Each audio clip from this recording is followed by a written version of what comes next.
Selamat datang di channel Info Petani IT. Salam tandan berduri. Semoga kita semua selalu diberikan kesehatan, panjang umur dan rizki yang berkah. Jangan lupa dukung channel ini dengan cara subscribe dan share agar channel ini bisa berkembang ke depannya.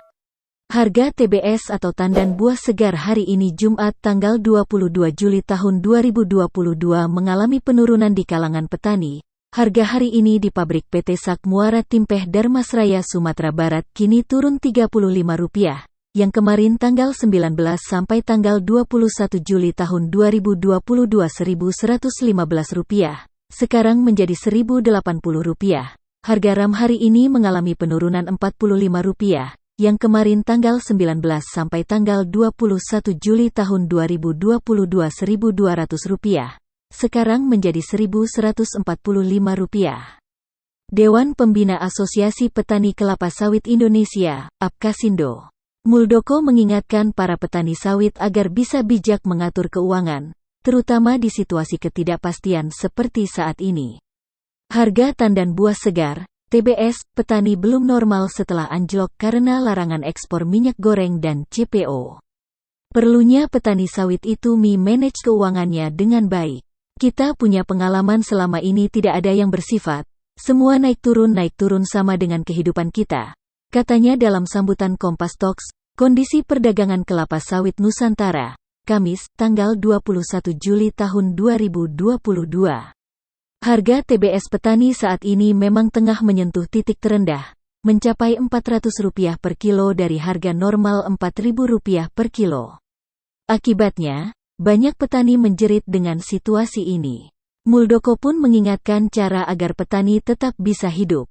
Untuk itu saat naik kelapa sawit harus menabung dengan sungguh-sungguh, jangan foya-foya. Begitu nanti harganya turun, kita mules perutnya karena kita tidak memikirkan situasi yang sulit, sebut Muldoko. Untuk itu saya mengimbau teman-teman untuk mengelola keuangan ini dengan baik karena kita harus memikirkan anak-anak cucu-cucu kita agar bisa sekolah menata kehidupannya ke depan. Lanjutnya, guna menaikkan harga TBS, pemerintah melalui Kementerian Keuangan telah menerbitkan Peraturan Menteri Keuangan Nomor 115 PMK 05/2022 tentang perubahan atas Peraturan Menteri Keuangan Nomor 103 PMK 05/2022 tentang tarif layanan Badan Layanan Umum Badan Pengelola Dana Perkebunan Kelapa Sawit pada Kementerian Keuangan. Di mana dalam revisi PMK tersebut, tarif pungutan ekspor yang dikumpulkan oleh Badan Pengelola Dana Perkebunan Kelapa Sawit (BPDPKS) untuk semua produk minyak sawit mentah CPO, dan turunannya menjadi 0. Kebijakan tersebut akan berlaku sementara, terhitung sejak diundangkan tanggal 15 Juli tahun 2022 sampai dengan tanggal 31 Agustus tahun 2022.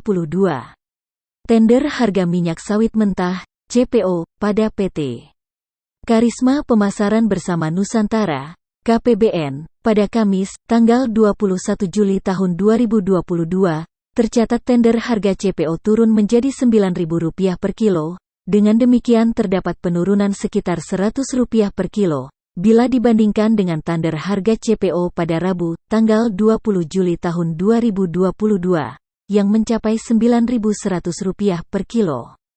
Dari informasi yang didapat Info Sawit dari KPBN, untuk wilayah Belawan dan Dumai tender harga CPO mencapai Rp9.000 per kilo. Sementara untuk tender harga CPO di Teluk Bayur dan Talang Duku tidak ada informasi. Kendati sudah ada penghapusan sementara pungutan ekspor yang dilakukan Badan Pengelola Dana Perkebunan Kelapa Sawit, BPDPKS, kegiatan ekspor tidak berjalan dengan baik, lantaran masih terkendala dengan ketersediaan kapal. Sementara Asosiasi Petani menilai, perlu dilakukan evaluasi terhadap besaran bea keluar dan pungutan ekspor yang saat ini diterapkan. Lantaran belajar dari negara lain, dalam kondisi ini mereka menerapkan pajak ekspor dengan nilai yang rendah, misalnya Thailand hanya sekitar 7%, Malaysia 3%, Vietnam sebesar 13%, sementara Indonesia justru menerapkan pungutan dan pajak sebanyak 60%, tandas Ketua Umum Asosiasi Petani Kelapa Sawit Indonesia, Apkasindo. Perjuangan, Alfian Rahman, kepada Info Sawit, Rabu, tanggal 20 Juli tahun 2022 di Jakarta.